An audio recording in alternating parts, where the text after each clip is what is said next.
ঈদ উল ফিতর সামনে রেখে ঢাকা থেকে ছেড়ে যাওয়া ৯৮% গণপরিবহন যাত্রীদের কাছ থেকে অতিরিক্ত ভাড়া নিচ্ছে বলে দাবি করেছে যাত্রী কল্যাণ সমিতি।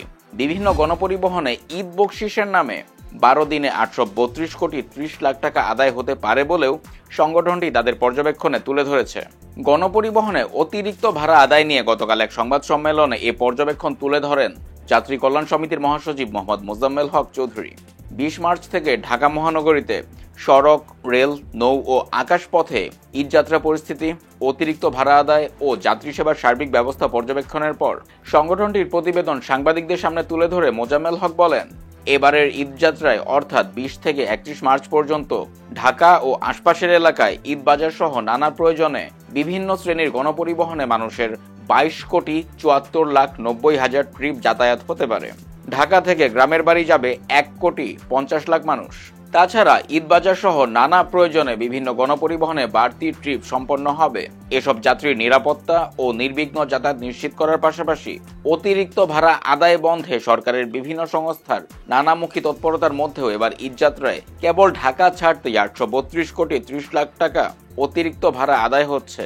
যাত্রী কল্যাণ সমিতির মহাসচিব বলেন, বাস, লঞ্চ ও বিভিন্ন গণপরিবহনের ভাড়া নির্ধারণে চালক, সহকারীর বেতন ভাতা ও ২ ঈদের বোনাস প্রতিদিনের আদায়কৃত ভাড়ায় ধার্য থাকলেও দেশের কোনো পরিবহনে তা কার্যকর নেই। ফলে এবারের ঈদে ৯৮% গণপরিবহনে অতিরিক্ত ভাড়া আদায় করা হচ্ছে। পরিবহন মালিকদের বাড়তি মুনাফা লুফে নেওয়া সহ নানা কারণে বিভিন্ন শ্রেণীর গণপরিবহন ও ভাড়ায় চালিত প্রাইভেট পরিবহনগুলো একে অন্যের সঙ্গে পাল্লা দিয়ে অতিরিক্ত ভাড়া আদায় করছে। সড়ক ও নৌপথের পরিবহন মালিকদের নিয়ে অতিরিক্ত ভাড়া আদায় মনিটরিং ভিজিল্যান্স টিম থাকলেও এসব টিমে যাত্রীর প্রতিনিধি না রাখায় যাত্রীর স্বার্থ কেউ দেখছে না।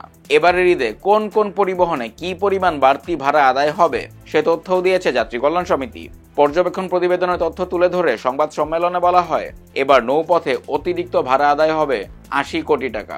রাজধানীতে চলাচলকারী সিএনজি চালিত অটোরিকশায় ৬০ কোটি, বিভিন্ন ধরনের রিকশায় ১৬০ কোটি এবং প্রাইভেট কার, জিপ ও মাইক্রোবাসে ২১ কোটি টাকা। এছাড়া সদরঘাটে বিভিন্ন পারাপারে ১০০ কোটি, হিউম্যান হলারে ১৬ কোটি, বাস মিনিবাসে ৯০ কোটি, ঢাকায় চলাচলকারী বাসে ১২ কোটি, ট্রেনের ছাদে ৮০ লাখ, রাইড শেয়ারিং মোটরসাইকেলে ২৫০ কোটি, রেলে টিকিটবিহীন যাত্রী থেকে ৭.৫ কোটি এবং বিমানে ৩৫ কোটি টাকা বাড়তি ভাড়া আদায় করা হচ্ছে। সংবাদ সম্মেলনে অতিরিক্ত ভাড়া আদায় বন্ধে কিছু সুপারিশ করেছে যাত্রী কল্যাণ সমিতি। এর মধ্যে রয়েছে গণপরিবহনে ডিজিটাল ভাড়া আদায় চালু করা, নগদ টাকার লেনদেন বন্ধ করা, সড়ক মহাসড়কে সিসিটিভি ক্যামেরা পদ্ধতিতে প্রসিকিউশন চালু করা এবং আইনের সুশাসন নিশ্চিত করা।